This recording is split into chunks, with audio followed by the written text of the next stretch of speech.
Assalamualaikum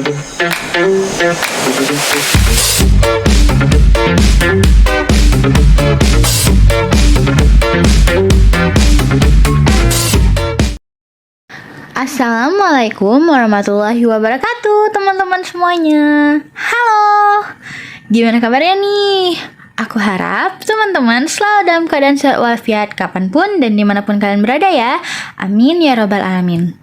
Terima kasih banyak buat teman-teman yang udah balik lagi ke YouTube channel OHM Academy. Ada baiknya jika teman-teman like, comment, share, dan subscribe terlebih dahulu biar nggak ketinggalan info-info untuk selanjutnya dan video-video selanjutnya yang akan datang. Nah, aku yakin banget teman-teman udah pada tahu nih, hari ini OHM Academy akan ngebahas soal-soal UTBK dari subtes penalaran umum. Tapi sebelum mulai, izinin aku untuk memperkenalkan diri. Perkenalkan, aku Ayas. Hari ini Ayas bakal nemenin teman-teman untuk belajar penalaran umum yang berjumlah 3 soal. Oke, tanpa berbasa-basi lagi, ayo kita lanjut ke soal pertama. Bacalah teks berikut untuk menjawab soal 1, 2, dan 3. 1. Daun kelor merupakan jenis tanaman yang banyak dikenal masyarakat Indonesia. 2. Biasanya, masyarakat Indonesia menanam daun kelor di pekarangan rumah. 3. Selain untuk ditanam, daun kelor juga memiliki manfaat kesehatan apabila mengonsumsi dengan baik. 4. Manfaat mengonsumsi daun kelor yaitu menjaga kesehatan ibu hamil sebagai tambahan vitamin dan menjaga daya tahan tubuh. 5. Daun kelor dapat disajikan menjadi sayuran sehari-hari maupun untuk teh. 6. Cara mengolah daun kelor pun terbilang mudah sehingga bisa dipraktikkan di rumah. 7. Profesor Dr. F.G. Winarno dalam buku Tanaman Kelor Moringa oleifera, Nilai Gizi, Manfaat, dan Potensi Usaha 2018 menjelaskan manfaat dan cara mengolah daun kelor. 8. Dalam buku tersebut dijelaskan daun kelor mengandung antioksidan yang sangat tinggi.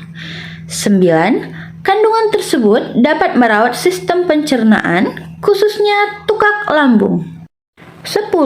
Selain itu, terdapat hasil penelitian dari Dr. Paulus Wahyudi Halim yang dimuat dalam buku tersebut, menyatakan bahwa tanaman kelor dari Provinsi Banten, khususnya Serang Selatan, memiliki energi yang dingin. 11. Tanaman ini sangat cocok untuk mengatasi penyakit yang mengeluarkan energi panas atau kelebihan energi seperti radang, inflamasi, ataupun kanker. 12. Dalam buku tersebut dijelaskan bahwa dengan mengonsumsi daun kelor secara berkala akan memperoleh keseimbangan nutrisi dalam tubuh. 13. Energi dan ketahanan tubuh seseorang akan meningkat setelah mengonsumsi tanaman kelor. 14. Daun kelor juga berkhasiat untuk mengatasi berbagai keluhan akibat kekurangan vitamin dan mineral. 15. Misalnya, kekurangan vitamin A seperti penyakit gangguan penglihatan, kekurangan kolina, atau penumpukan lemak pada liver. Daun kelor juga dapat mengobati penyakit kekurangan kalsium atau osteoporosis, kekurangan zat besi, anemia, serta kekurangan protein atau rambut pecah-pecah dan gangguan pertumbuhan pada anak. 17. Tanaman kelor bermanfaat untuk menangani kelaparan gizi atau malnutrisi bagi anak-anak serta ibu yang sedang menyusui atau sedang hamil.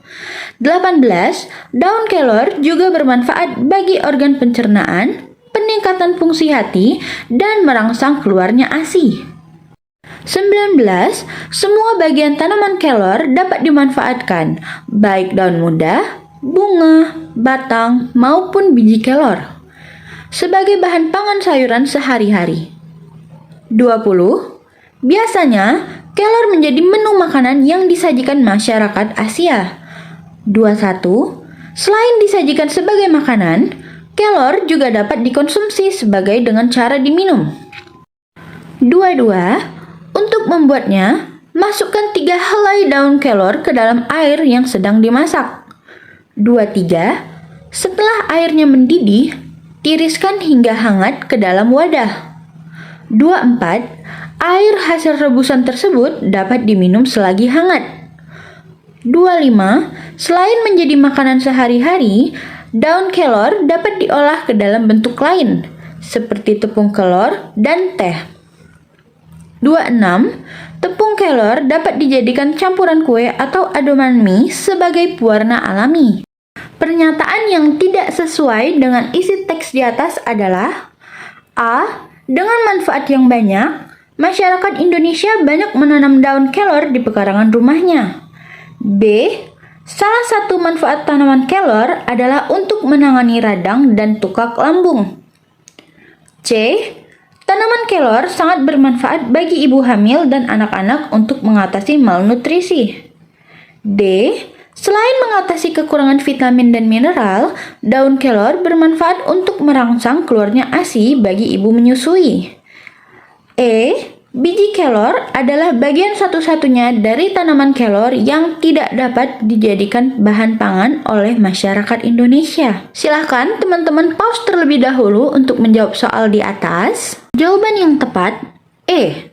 Biji kelor adalah bagian satu-satunya dari tanaman kelor yang tidak dapat dijadikan bahan pangan oleh masyarakat Indonesia. Silahkan teman-teman lihat lagi pertanyaannya. Yang ditanyakan adalah pernyataan yang tidak sesuai dengan isi teks di atas. Jadi, bisa dibilang opsi E adalah opsi yang paling tidak sesuai dengan isi teks di atas. Karena di kalimat 19 sudah disebutkan bahwa semua bagian tanaman kelor dapat dimanfaatkan, baik daun muda, bunga, batang, maupun biji kelor sebagai bahan pangan sayuran sehari-hari. Untuk opsi yang lain, pilihan A itu tidak tepat. Karena pernyataan tersebut sesuai dengan kalimat 2 sampai dengan kalimat 5 yang menyebutkan beberapa manfaat dari daun kelor serta masyarakat Indonesia yang menanam tanaman kelor di pekarangan rumahnya. Pilihan B juga tidak tepat. Karena pernyataan tersebut sesuai dengan kalimat 9 yang menyebutkan kandungan yang terdapat dalam daun kelor dapat mengatasi tukak lambung. Selain itu, pada kalimat 11, tanaman kelor yang berasal dari Banten dapat mengatasi penyakit yang mengeluarkan energi panas ataupun kelebihan energi, seperti radang, inflamasi, ataupun kanker. Untuk pilihan C itu tidak tepat, karena pernyataan tersebut sesuai dengan kalimat 17 yang menyatakan tanaman kelor bermanfaat bagi anak-anak, ibu menyusui, ataupun ibu hamil untuk menangani malnutrisi. Dan terakhir, untuk pilihan D juga tidak tepat, karena pernyataan tersebut sesuai dengan kalimat 18 yang menyatakan daun kelor dapat bermanfaat bagi organ pencernaan, peningkatan fungsi hati, dan merangsang keluarnya ASI. Jadi, bisa disimpulkan jawabannya E. Soal selanjutnya. Kalimat yang tidak efektif pada paragraf pertama terdapat pada kalimat nomor. Silahkan teman-teman pause terlebih dahulu untuk menjawab soal di atas karena bentuk soal yang satu ini adalah esai. Jawaban yang tepat adalah kalimat nomor 3. Kalimat efektif merupakan kalimat yang ditulis sesuai kaidah ejaan, tidak ambigu, dan dapat dipahami oleh pembaca. Pada paragraf pertama, terdapat satu kalimat yang tidak efektif, yaitu kalimat ketiga, yang berbunyi, selain untuk ditanam, daun kelor juga memiliki manfaat kesehatan apabila mengonsumsi dengan baik. Kata mengonsumsi dalam kalimat tersebut bermakna memakan. Frasa daun kelor merupakan hal yang dikenai tindakan. Agar menjadi efektif, kata mengonsumsi harus diubah terlebih dahulu menjadi kata dikonsumsi. Imbuhan di pada kata dikonsumsi merupakan prefix atau awalan yang digunakan untuk membentuk verba yang memiliki makna dikenai suatu tindakan. Penggunaan awalan me tidak tepat karena tidak sesuai dengan konteks kalimat. Jadi, perbaikan yang tepat untuk kalimat 3 adalah selain untuk ditanam, daun kelor juga memiliki manfaat kesehatan apabila dikonsumsi dengan baik. Ingat ya, Mengonsumsi harus diubah menjadi konsumsi dulu. Soal selanjutnya. Perbaikan yang tepat untuk kalimat 11 adalah A. Tanaman ini cocok untuk menangani penyakit yang kelebihan energi, yaitu radang, inflamasi, atau kanker. B. Tanaman yang cocok untuk menanggulangi penyakit radang, inflamasi, atau kanker adalah kelor. C. Tanaman ini sangat cocok untuk mengatasi penyakit yang mengeluarkan kelebihan energi panas atau kelebihan energi seperti radang, inflamasi, atau kanker. D. Tanaman ini sangat cocok untuk mengatasi penyakit yang mengeluarkan kelebihan energi panas atau kelebihan energi adalah radang, inflamasi, atau kanker. Dan E. Tanaman yang cocok untuk menanggulangi penyakit radang, inflamasi, atau kanker yakni kelor. Silahkan teman-teman pause terlebih dahulu untuk menjawab soal di atas. Jawaban yang tepat C. Kalimat efektif merupakan kalimat yang ditulis sesuai kaidah ejaan, tidak ambigu, dan dapat dipahami oleh pembaca. Sementara, di paragraf kedua pada teks di atas memuat kalimat yang tidak efektif, yakni terdapat pada kalimat 11. Tanaman ini sangat cocok untuk mengatasi penyakit yang mengeluarkan energi panas atau kelebihan energi seperti radang, inflamasi, atau kanker. Ketidakefektifan tersebut karena tidak terdapat tanda koma sebelum kata seperti. Seharusnya, sebelum kata seperti ditambahkan tanda koma. Pada pilihan A, B, dan E tidak tepat, karena informasi yang terdapat pada kalimat tersebut tidak sesuai dengan kalimat yang terdapat pada kalimat 11.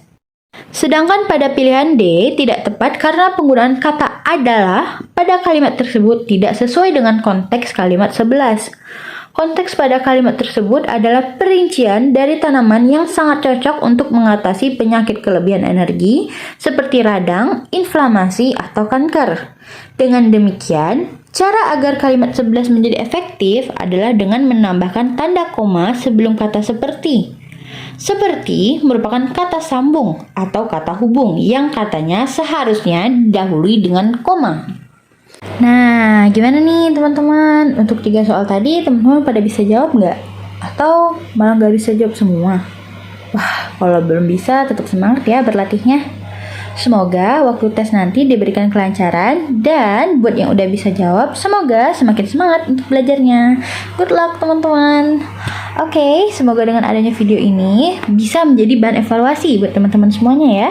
Terima kasih banyak buat yang sudah menonton. Jangan lupa like, comment, share, dan subscribe YouTube channel Ruang Belajar OHM Academy ya. See you in the next video guys. Bye. Semangat belajarnya ya.